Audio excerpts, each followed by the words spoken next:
So I guess what kind of comfortability do you have with Montgomery? Is there a chance, dare I ask, that he's a trade candidate maybe in October? Would the Bears, if they fall out of it, send him somewhere else if a running back gets hurt? And then obviously that would not help him any situation that he would go to. So I'm kind of torn here on Montgomery because of how good he looked in the first half. But then look, the second half, it just didn't work out. It didn't. I mean, Montgomery started out the year, just with an absolutely massive workload.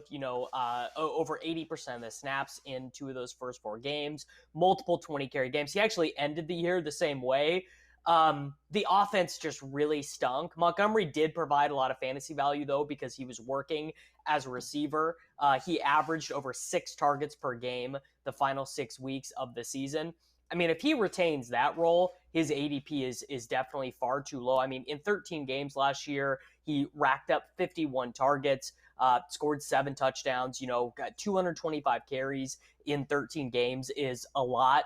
That is a lot of carries per game. Very few running backs in the NFL. I mean, that is not quite Derrick Henry numbers, but that's more carries per game than Christian McCaffrey is going to get. That's probably more carries a game than Dalvin Cook is going to get, some of these other first round running backs. And honestly, I think in terms of profile, are Najee Harris, who is a first round pick, and David Montgomery really all that different in terms of profile?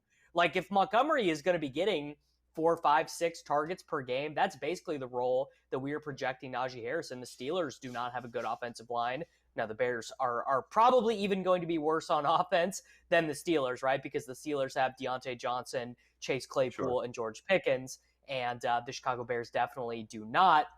No. And Montgomery could be one of those guys who could really burn me because I don't really like him at his cost.